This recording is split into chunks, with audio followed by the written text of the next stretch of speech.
All right, everybody. Welcome back to Veterans Minimum. This is a tremendous honor for me. If you guys know one thing about me, I love the 305. As a native New Yorker, I've been down there so many times. And I am fascinated by this individual because Billy Corben, first of all, you're the man. I'm a big fan of your documentaries. I've watched Cocaine Cowboys 10 to 15 times, and I'm probably underselling that number. The part one and part two of the U 30 for 30. Screwball was tremendous also. First and foremost, man, thank you so much for your time. This is a big honor for me. Thanks for inviting me, Nick. So I see you got a lot of 305 scattered throughout the background here and on the shirt. I try my best, man, to fit the vibe of Miami right now with this floral print. Real Florida dad shirt you got on there. Yeah, okay. Maybe I'll go change it real quick before we get going. It's good. But dude, again, man, this is one of the coolest things about being able to create content and building a brand is being able to cross paths with someone like you. So I want to get into it. How did you first get into filmmaking, man, as a documentarian? In Miami in the 1980s. I was born in 78 in Florida. My family moved to Miami when I was about 3. And I was not, my brother was a very gifted athlete, my little brother, but I was not. My first at bat at the North Miami Beach Optimist T-ball league, I struck out. And so I think that was pretty much grand opening, grand closing for my dad's dreams of my baseball career. And so I was looking for other, after school extracurricular activities. And in those days in Miami, there was a lot of like TV and film and commercials and modeling, and that kind of work was all around in those days. And so I had a friend who I saw on TV in a commercial who I knew from elementary school, who I thought that was just the most badass thing. And so I said to my parents, I'm like, oh, I want to do that. That'll be fun. And so I started doing that. I went out on auditions like after school every other day or so. And I just started started booking jobs left and right. I mean, you name a product sector and I did a commercial for it, probably. Detergent, sandwich meats, toys, orange juice, airlines, Disney World, you name it. And I did a commercial for it. And I worked a lot. And then I got a part in a movie that's shot in Florida called Parenthood, with Steve Martin and Keanu Reeves and Joaquin Phoenix and Mary Steenburgen and Rick Moranis, all these really cool people in the late 80s. And then after that, I went to Los Angeles, did a lot of work out there, kind of commuted, was out there for like pilot season to do TV shows and movies. And then I retired at like age 15 or 16 from my child acting career. But in that time, I got to work with a lot of really incredible directors, one of whom very early in my career, Ron Howard, was, of course, himself a recovering child actor, So I knew him from watching, Nick at Night, reruns of Happy Days, the Andy Griffith Show. And so to me, my idea in my head as a kid was like, acting is something you do when you're a kid, like every kid plays soccer or goes to dance class, or for me, like, oh, this is like a kid's thing. And then when you grow up and become a professional, like you become a director, like Ron Howard. That was like my perception of it. And so that became my goal. And then when I went to middle school, actually, at Highland Oaks in Miami, I met my producing partner, Alfred Spellman, and we had a TV production teacher who just identified something in the both of us and literally gave us the keys to the TV studio. And Alfred and I produced the morning news that would run on the closed circuit TV in the school every day, every morning during homeroom. And so she partnered us up, Miss Spicer, our TV production teacher in the 9th grade. She partnered us up, and we still work together to this day. So that was middle school. That was what, 92, maybe 93. And we've been working together ever since. And we formed our first production company when we were sophomores in high school. And we produced an AIDS education video, and that was used in all the public schools in South Florida. And that was our first project that ever got distributed. And it got distributed all over the world by a major education distribution company. And then we were going to college at that point. So we grew up Alfred was going to go to the University of Florida. I was going to go to Tufts University in Medford, Massachusetts. And at some point over the summer after our senior year in high school, we decided that we wanted to stick around in Miami and give this company that we had started building through our high school years, give it a go in the real world, so to speak, as adults, or college kids, for not quite adults yet. And so we did. We decided to attend the University of Miami, and try to build this company. And that's when we happened upon the story of what became the documentary Raw Deal: A Question of Consent, which was our first documentary and our first. At the time, we were the youngest filmmakers in the history of the Sundance Film Festival, and the only ones from Miami in those days. And that's what kind of started us off on this career. What was it like growing up in Miami during that time? Were you aware of all the drugs and the cocaine that's been happening? Because, Billy, the first time I went to Miami was in 2012. And then when I came back, I've always been fascinated by the cartel era, Pablo Escobar, the Ochoa brothers, all those guys. So when I came back, it was as if, my phone was hacked and Netflix popped up the Cocaine Cowboys.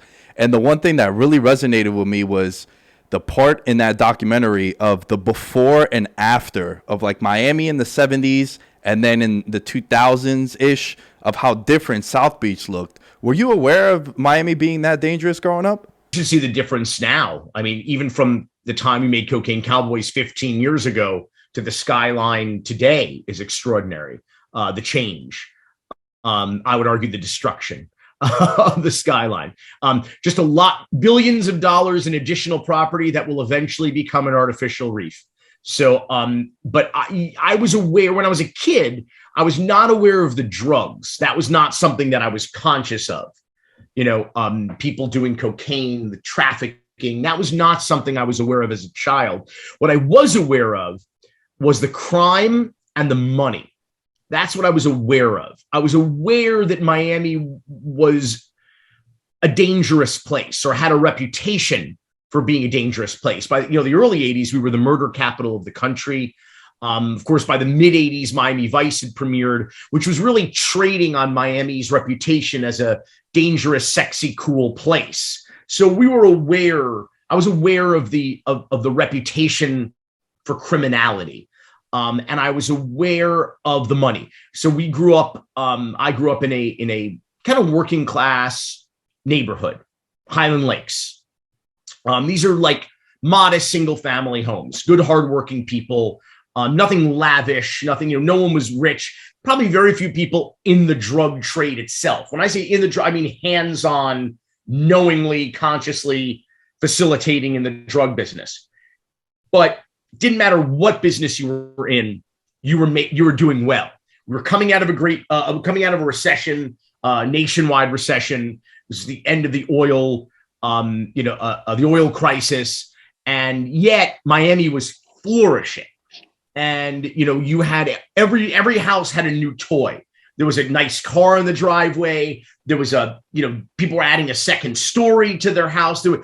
These people were not in the drug business, but everybody in Miami were all kind of guilty by geography, because the rising tide raises all ships, to use a climate change metaphor, because I call it the only successful case study of Ronald Reagan's trickle-down economics. It was really a situation in which there was so much revenue coming in from this trade, the drug trade, that it trickled down into every single strata and facet and industry in this community. Our number one and number two industries, legal industries at that time in the early 80s, were real estate and tourism. It was estimated, I think, that tourism generated about $7 billion annually for the community. Real estate was generating about $9 billion annually for the community. And it was estimated that the drug trade was bringing in upwards of $12 billion in Miami-Dade County. So again, how does that affect a community? Dramatically and traumatically, to be fair. So I was aware of the money. And so in many ways, when we went on to make Cocaine Cowboys, it was to answer many of the awkward questions we had asked our parents, perhaps growing up. Like, what the fuck? What's this all about? So that was what it was. It was really a curiosity about our community and its modern history. What makes Miami so polarizing and popular when it comes to, I don't want to say that Miami is synonymous with the drugs and cocaine, which it might be based on some of the your content, but what makes it so polarizing? What is it about Miami that people like and the allure of it? Because I mean, I have no ties to Miami outside of just vacationing, no family down there, but it's one of my favorite places in the world. I mean, it is America's Casablanca, so it is, and America's perpetual belligerent teenager. It's one of the youngest cities in the country, and it acts that way. You know, it's a transient population, a lack of institutional memory. There's no respect for our institutions or our history. We're all like kids. We're all about the new shit. We're all about the new shit. We want the, you know, every once in a while it's cool to have some retro shit for nostalgia, but for the most part, it's knock the old shit down, build the new shit. That's where the money is. That's what's hot. You know, nobody cares about preserving legacy or our history. I feel like that's sort of the responsibility that we've tried to take up at our company Rakontur, is find a way to create in and of themselves, I think, works of popular culture with our documentaries, but also find a way to preserve the sordid history of this community. So I think that Miami has a real allure. I think it's an incredibly powerful brand. You know, what we do with our genre of Florida fuckery, I mean, you could argue that could wind up being very provincial, right? Like, we could make movies about Miami for Miami, right? But who gives a shit outside of Miami? And the reality is, because of the brand that I was talking about, the popularity of the Miami brand, you could probably go anywhere in the world and say South Beach or Miami Beach. And even people who've never traveled before outside of their hometowns would probably know exactly what you're talking about. And so as it turns out, these docs that we do that are very Miami centric have an outstanding international appeal. Yeah, that's so true. And the one thing that's really cool about the Cocaine Cowboys sort of series and the structure of it is, especially with this new one, you don't really need to watch the original two in order to watch this one. Like, I have buddies who, you know, last time I checked, the Cocaine Cowboys one and the one with Griselda Blanco is not on Netflix. And then I was sending them links on Amazon. I was like, yo, I'm telling you, it is worth it. Trust me. It's amazing. Bullshit. You were sending them YouTube links, I bet. You were sending them bootleg links, I bet. On YouTube, I did go to YouTube first, but there's only like 3-minute clips. There's like 12 of them, but it's not like, hey, I'm gonna be honest with you, Billy. And it was just a little bit of that. And then you can rent it for like whatever. But with this one, what was really cool is this one really focused on the like actual Miami guys like Willie and Sal, right? And their rise to power. And there was something I heard you say, or it might have been a tweet of yours, about how it's always better to talk about the rise as opposed to the fall when you're doing something like this. What was so unique about these two guys as opposed to the other times you were going through the original Cocaine Cowboy documentaries? That it's better to talk about the rise. It's certainly more fun for the audience. You know, that, you know, I think that part of it. But I will say that yeah, I think it's helpful, right? I should say it enhances the viewing experience if you've seen the first 3 Cocaine Cowboys documentaries: Cocaine Cowboys, Cocaine Cowboys 2, particularly Cocaine Cowboys Reloaded from 2014. I think it gives you more backstory of Miami and more historical context. But it's totally unnecessary. I mean, you can watch Kings of Miami cold, and it's not like, oh, I need to know what happened, or there's no continuity, or with the earlier docs. The earlier docs, I think, just help you understand maybe the criminal history of Miami, and it gives you, like I said, it enhances the viewing experience, but it's not a prerequisite. I don't like movies that have homework, you know.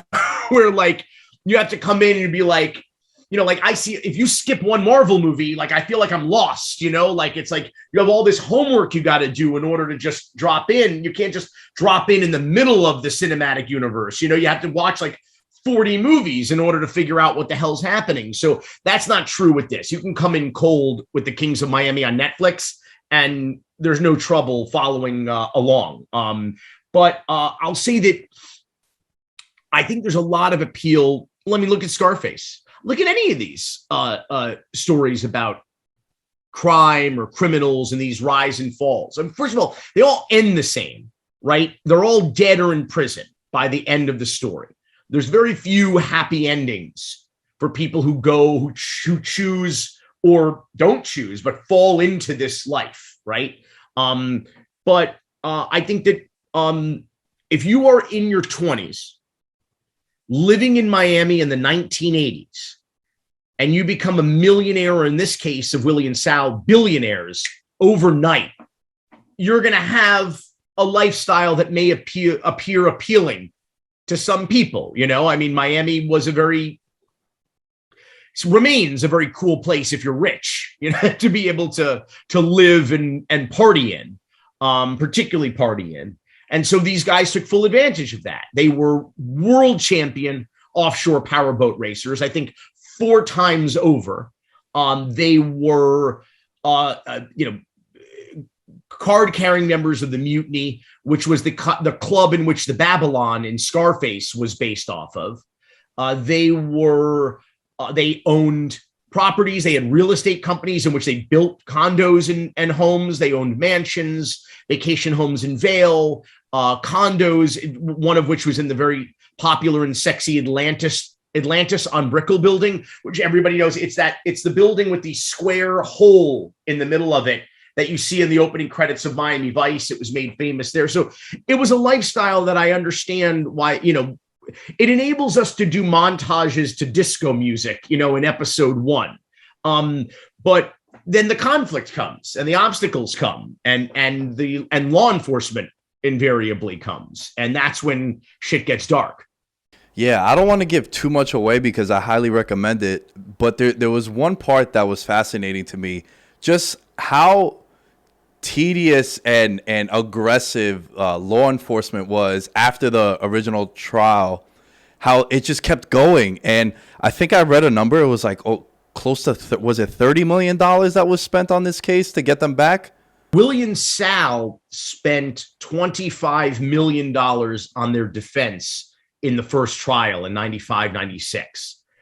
So as a result, again, not to spoil anything, because this is right in the middle of the show, end of episode 3, into episode 4, because of what happened in that first trial, you can kind of understand why the government would get rather aggressive. There was a federal judge in the early 80s in Miami who described this community as being on the ragged edge of anarchy. And it was. What we were seeing was not simply criminality and violence in the streets, but because of that trickle-down effect of the billions of dollars in narco revenue being generated here, it fell into the private sector, car dealerships. We were the top seller of Rolex watches in the world, the top seller of Dom Perignon champagne in the world in Miami at that time, top seller of, obviously, beautiful, expensive, exotic imported cars, whether it was Mercedes, Ferrari, Lamborghinis, etc. All that lifestyle that sort of Miami Vice was reflecting. That was really art imitating life, imitating art. That's what Miami kind of has become, particularly now in this kind of postmodern world that we live in, where we have, life imitating art. But then it was art imitating life. But we when I try to jump back to my my point, there's a lot to talk about here. But what were we talking about? I'm sorry. I lost my train of thought. I'm only on one cup of coffee. I like how wired up you are. But about the $25 million that they spent. The defense. Yeah. So what we saw happen in Miami was that money, in addition to going into all, into the private sector, right? Real estate and cars and whatever, jewelry. If you were a jeweler, you were doing great, great business in those days. But it also entered the public sector. What do I mean? Law enforcement, lawyers, prosecutors, judges, even. People were being paid off and bribed at an alarming rate in this community. So what was happening was, you didn't just have, like I said, the criminality and the I should say the drugs and the murder. It was the money. That's what this community was really addicted to, was the money. And so you had almost every aspect or every element of our criminal justice system became perverted or corrupted by that money. And so what you saw in this case, not to, again, spoil anything, was essentially the total and utter corruption of our criminal justice system in ways that the government couldn't have even conceived would be possible. And so they understandably wanted to drop the hammer on Willie and Sal after this. Yeah, it's fascinating that you bring that up, because as we've been having this conversation, I spoke about how you don't need to watch them in order, but it's good if you have, because there's one part in the original Cocaine Cowboys where you show I believe it was the Miami Police Department, and that entire graduating class either got arrested or killed. And then you fast forward to this new one, and there was that moment where Sal tells was it Sal or Willie? I'm mistaken this one, but how he offers them like 40 kilos of cocaine to set him free. And if you think about like how much money that could have been for them, and then you talk about the trickle down effect and the corruption. Oh, I think it was actually it was a stash house that contained 1,000. I think it was 1,000 kilos of cocaine, which at the time wholesale may have been about $40,000 each. So that could have been worth as much as $40 million wholesale.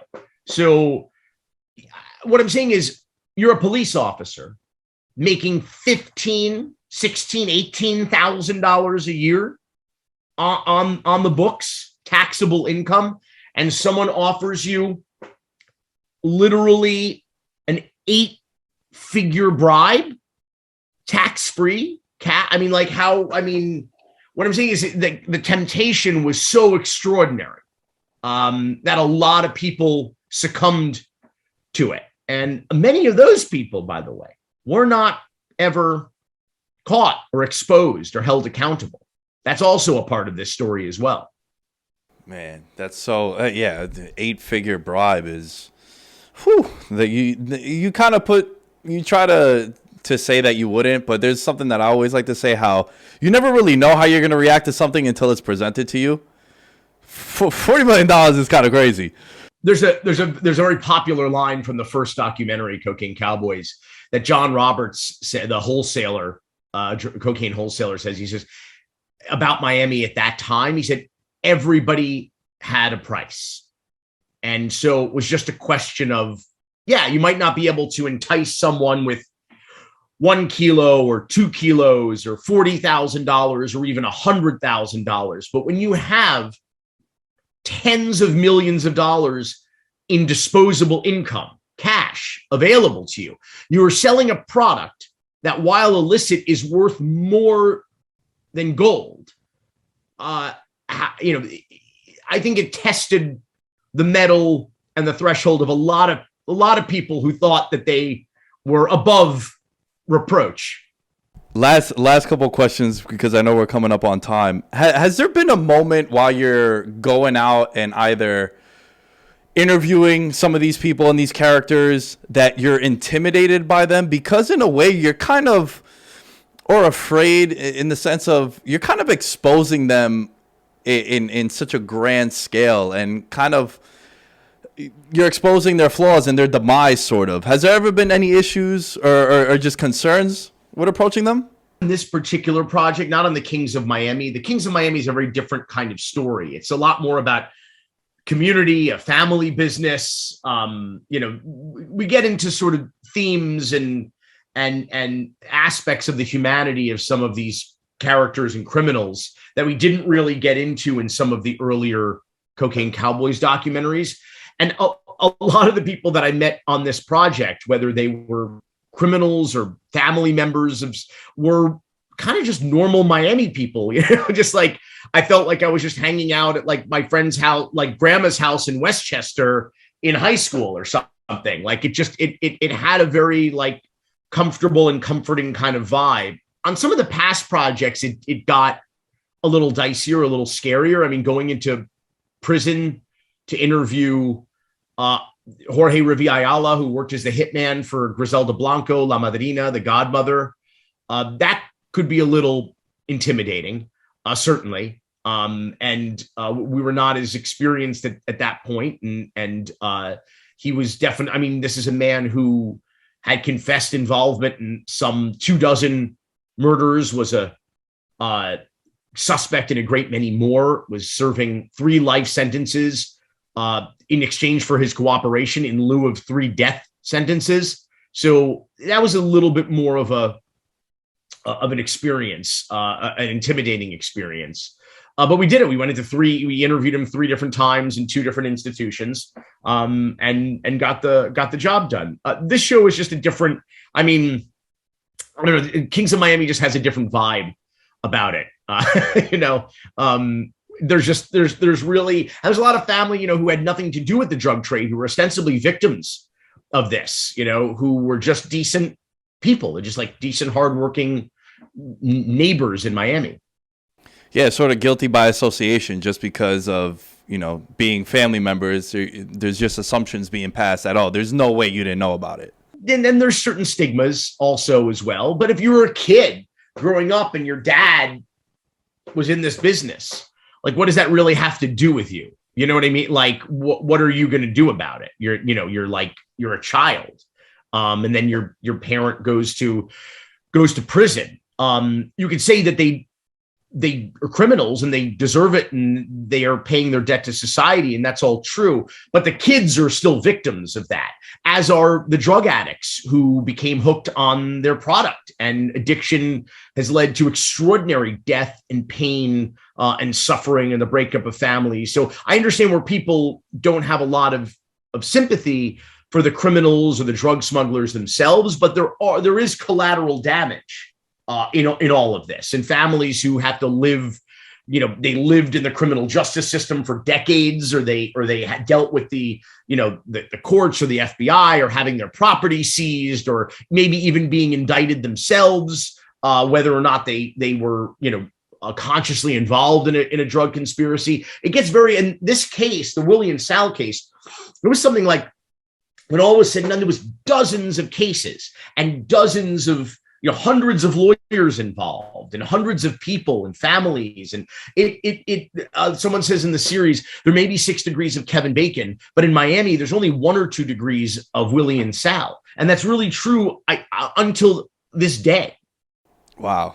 That's crazy, man. This is, again, I appreciate your time. I got one last question. I want to ask you something about Screwball, because that one was so unique because you use little kids as actors. I found that fascinating.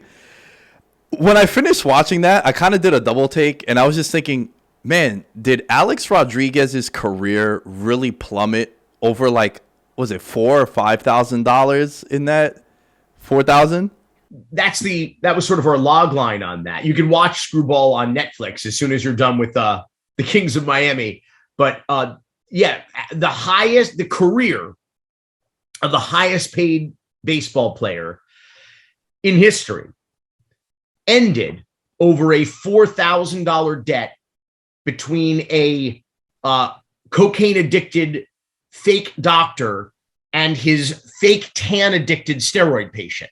I mean, that's why we called it Screwball. It's like classic. You can't make this shit up, because like, it's just only in Miami, Florida fuckery kind of tale that, again, talking about guilt we're guilty by geography. It's like in Miami, you're going to invariably fall into friendships or relationships with fake doctors, deposed third world dictators, Medicare fraudsters, drug smugglers. It's the vibe of the community. It's who's in this community. Miami has we have a big black market. We have a white market, but most of the Miami economy, it exists in the gray market. We're like a gray market economy in Miami. And a lot of those people fall into the black market eventually or one way or another. But that's what happens here. So if you're going around town looking for an anti-aging clinic with a doctor, lots of air quotes for people just listening, to help you regain your energy or your lost youth because you're a professional ball player who, your body is your fortune, right? Your health and your and your ability to perform on the field is how you make a living. You're going to invariably fall into into a strip mall storefront clinic where some guy in a lab coat and a stethoscope who is not a doctor is going to treat you. I mean, that's just because Miami. I feel like if you were to get Alex Rodriquez a little tequila'd up and you pulled him to the side, he'd probably say that he would offer that guy $400,000 to not have to go through what he went through. And he spent at least probably $2, $3, $4 million defending himself against the biggest suspension in the history of Major League Baseball, and failed. In fact, I think he got a few games knocked off, but otherwise, wound up with that record-breaking suspension. Billy Corben, you're the man. I'm a massive fan once again. Thank you for what you've done with the documentaries. They've been fantastic, and I don't want to say that they've influenced me because I kind of come off weird with the cocaine stuff, but it's been inspiring, man. It's been really cool, and as someone who loves Miami, it's been awesome. This is the portion of the show where the floor is yours, man. If there's anything you want to promote, in particular, where they could find you, feel free. Hit me up on Twitter or Instagram at Billy Corben, Corben. I get a lot of hate tweets for Billy Corgan, and fan tweets as well. Mostly it's Smashing Pumpkins fan tweets, and then people talking shit about wrestling. Apparently, Billy Corgan has something to do with wrestling now, so I get a little bit of both, a little love and hate for Billy Corgan. But it's Billy Corben, Corben, both on Instagram and on Twitter. And Nick, thanks so much for the opportunity to be here and thank you for promoting the series, Cocaine Cowboys, The Kings of Miami, now streaming on Netflix. Man, that was fucking dope. Patreon roll call: Nick Chavez, Christopher Villescaz, Daniel Gibson, Dereck Pleites, Devin Rendon, Kori Johnson-Hoopes, Ryan Pistner, Stephen Briggs. Go to the Patreon. You can save 15% off. With an annual membership, you get 2 months free. And the Eliminator Survivor contest is up. Closing is September 8th. All can join and play. Prizes will be eligible for the paid contestants. $500 first place prize. And 3 merch items, including a custom bomber jacket. At The Lamb Show is where you can find me. At Veterans Minimum is where you can find everything for the show. And shouts to all of you guys, man. Thanks for making some cool shit like this happen.